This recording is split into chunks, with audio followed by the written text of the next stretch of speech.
Lahir di Tanjung Putus, Padang Tualang Langkat, tanggal 13 Maret 1968. Beliau S1-nya di FMIPA USU, tamat tahun 1995. S2-nya di Universitas Indonesia, tamat tahun 2000. Dan S3-nya di Universitas Sultan Zainal Abidin Terengganu, Malaysia, tamat pada tahun 2016. Beliau di samping sebagai seorang dosen di Fakultas MIPA Universitas Sumatera Utara, beliau juga banyak berkecimpung membicarakan tentang masalah-masalah metafisika. Assalamualaikum warahmatullahi wabarakatuh. Ilahi anta maksudi warido kamatlubi aqtini mahabbataka wa ma'rifataka.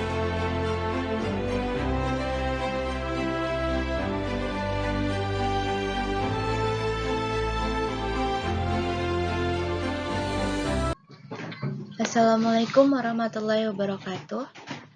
Pada kesempatan kali ini, saya akan mempresentasikan hasil kerja saya mengenai mendeteksi radiasi gamma dengan detektor sintilasi. Sebelumnya, perkenalkan terlebih dahulu, saya Syahrani Nabila Pardede dengan NIM 208011090.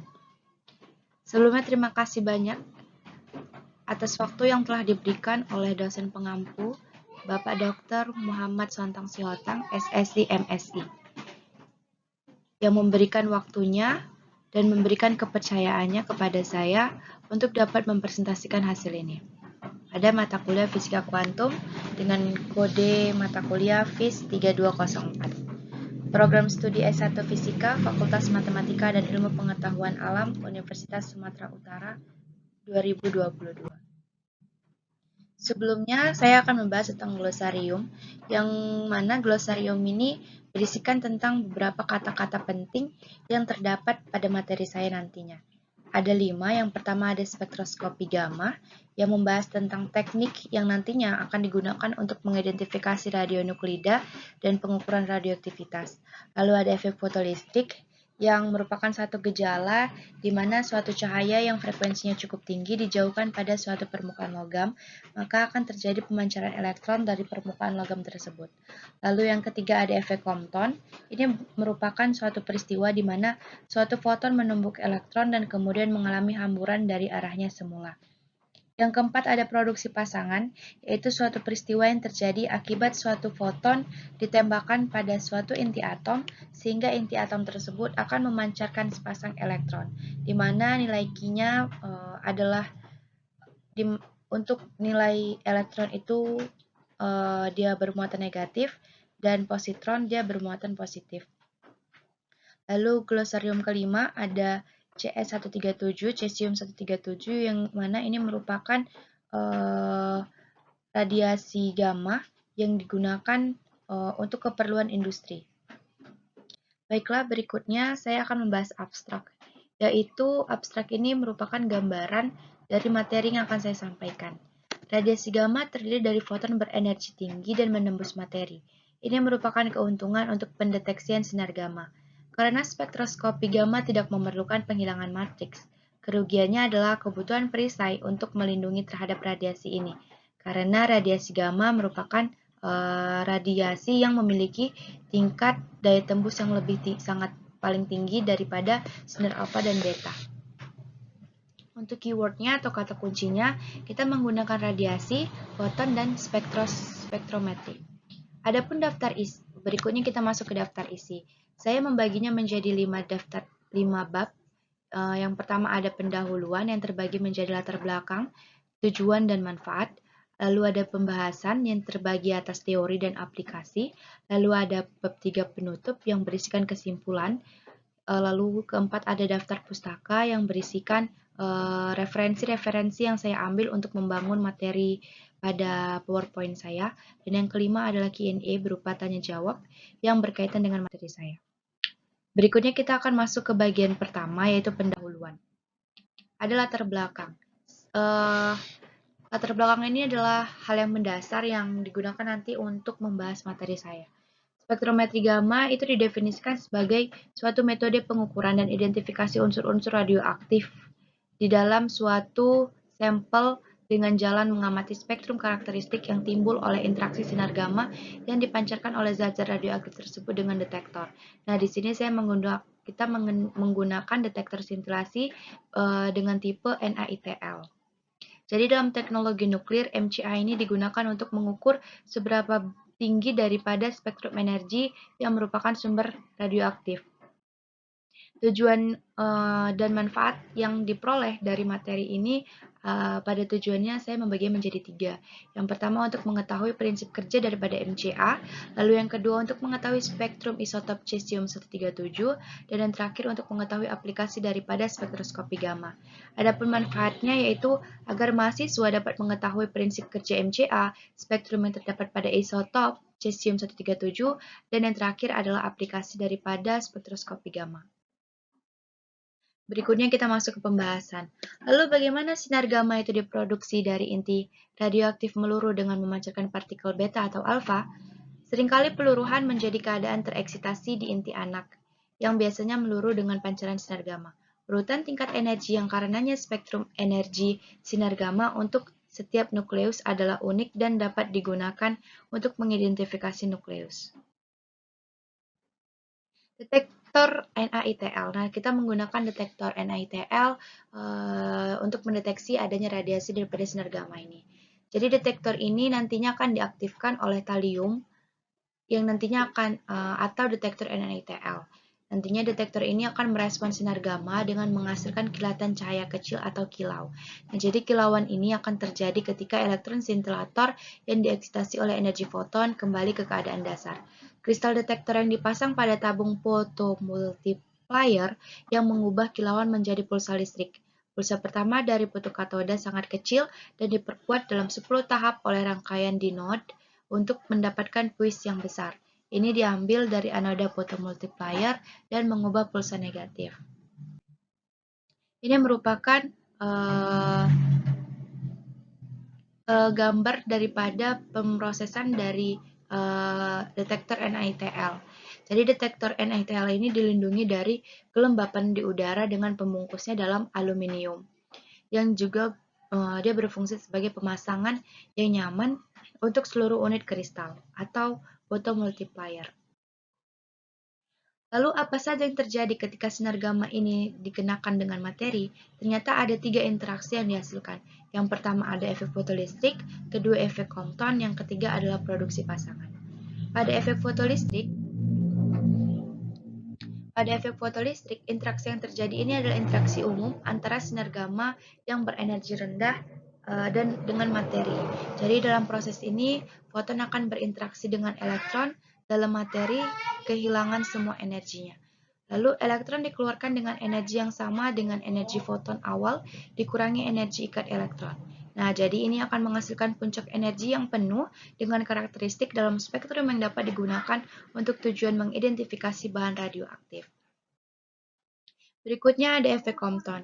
Nah, jadi foton dapat dihamburkan oleh elektron bebas dan mentransfer sejumlah energi pada sudut hamburan. Lalu pada produksi pasangan, proses ini akan menghasilkan pasangan positron dan elektron yang melambat melalui interaksi hamburan dalam materi. Jadi ketika foton berinteraksi dengan kristal melalui produksi pasangan, maka satu atau kedua foton pemusnahan dapat lolos tanpa terdeteksi daripada kristal itu sendiri. Berikutnya ini adalah gambar daripada hasil dari detektor sintilasi yang terdeteksi adanya radiasi gamma. Jadi dia akan mengeluarkan kilauan berupa pancaran yang nanti di sebelumnya ini akan dihubungkan oleh kotak MCA atau kecatu daya tegangan tinggi. Jadi sediaan diletakkan beberapa sentimeter di atas meja sintilasi dengan bahan dudukan. Untuk mencegah penghitung kilau terguling, disarankan untuk menggunakan soket untuk penyetelan. Nah, jadi nanti di sini digunakan beberapa alat untuk mendukung pendeteksian radiasi gamma menggunakan detektor sintilasi ini. Lalu kita akan melakukan percobaan Ada terbagi menjadi 5 percobaan untuk mendeteksi adanya radiasi dengan menggunakan detektor sintilasi ini. Yang pertama, setel suatu daya tegangan tinggi ke 0 dan hidupkan. Ini kita menggunakan tegangan dari yang rendah ke yang tinggi, dari tegangan rendah hingga menuju tegangan yang stabil dengan cara perlahan. Lalu proses yang kedua, mulai pengukuran dari 0 tanpa voltase tinggi, tidak ada pulsa keluaran yang harus dihitung. Lalu yang ketiga, tingkatkan voltase tinggi secara perlahan hingga spektrum mencakup saluran yang tersedia. Lalu proses yang keempat, hindari pencampuran spektrum yang berbeda. Lalu yang kelima, ketika waktu pengukuran yang diukur selesai, maka pengukuran pun dihentikan dan dihitung berapa banyak nilai caca yang dihasilkan daripada kilauan dari detektor sintilasi tadi. Aplikasi spektroskopi gamma ada 4. Yang pertama, dia dapat digunakan untuk kamera gamma, renograf, pembedahan tanpa sayatan, ini biasanya digunakan pada bidang medis, dan penyerapan tiroid yang masih sama juga digunakan dalam bidang medis. Lalu kita masuk ke subbab penutup, berisikan tentang kesimpulan, yaitu mengenai prinsip kerja MCA. Seperti yang kita ketahui, bahwasanya MCA ini merupakan bagian daripada detektor sintilasi yang nantinya akan digunakan untuk pengeluaran kilauan sebagai bukti adanya radiasi sinar gamma di dalam sintilasi itu kan. Jadi prinsip kerjanya itu yaitu tiap saluran dalam memory unit mempunyai satu set memom yang langsung dikendalikan oleh suatu logic circuit. Jadi apabila suatu pulsa masuk, maka PTC atau pulsa High to Time Converter akan merubah pulsa analog ini menjadi suatu rentetan pulsa-pulsa digital yang jumlahnya sebanding dengan tinggi pulsa analog yang masuk. Lalu kesimpulan kedua itu untuk mengetahui apa itu cesium-137. Cesium-137 ini merupakan radiasi gamma yang digunakan sebagai media adanya unsur radioaktif. Jadi cesium-137 ini merupakan isotop yang radioaktifnya itu terbentuk sebagai salah satu produk VAI yang lebih umum dari fisi nuklir uranium-235 dan isotop yang dapat dibelah lainnya dalam reaktor nuklir dan senjata nuklir untuk bagian pengaplikasian. Lalu yang ketiga, kesimpulannya mengenai aplikasi daripada spektroskopi gamma yang terbagi menjadi 4. Yang pertama ada kamera gamma, kedua renograf, ketiga pada bidang medis, yaitu dia dapat digunakan sebagai pisau gamma tanpa sayatan, seperti bedah otak atau saraf dengan metode pembedahan pisau gamma tanpa sayatan. Lalu yang kedua juga masih dalam bidang medis, yaitu penyerapan tiroid, kelenjar tiroid. Daftar pustaka. Ini merupakan sumber daripada referensi yang saya gunakan untuk membangun materi pada PowerPoint ini. Saya mengambil 8 materi yang terbagi menjadi beberapa buku dan beberapa jurnal. Adapun berikutnya kita masuk ke Q&A. Q&A pertama mengenai proses apa saja yang terjadi dalam detektor sintilasi NITL. Itu ada 3. Yang pertama ada efek fotolistrik, efek Compton, dan produksi pasangan. Berikutnya mengenai apa itu cesium-137, ini merupakan unsur radioaktif sinar gamma, bahan radiasi sinar gamma, yang banyak digunakan untuk beberapa keperluan industri, salah satunya pada rumah sakit, yang tadi kita aplikasikan pada pemanfaatan pisau bedah tanpa meninggalkan sayatan dan untuk pengobatan kelenjar tiroid. Sekian dari materi yang dapat saya sampaikan. Saya harap kita semua dapat mengambil materi dari slide yang saya sampaikan. Terima kasih atas waktu yang telah diberikan kepada saya. Semoga saya dapat mengambil pelajaran dan menambah wawasan lebih lagi daripada materi ini. Dan semoga saya dapat mengembangkan materi ini lagi menjadi materi yang lebih sempurna. Sekian dan terima kasih. Assalamualaikum warahmatullahi wabarakatuh.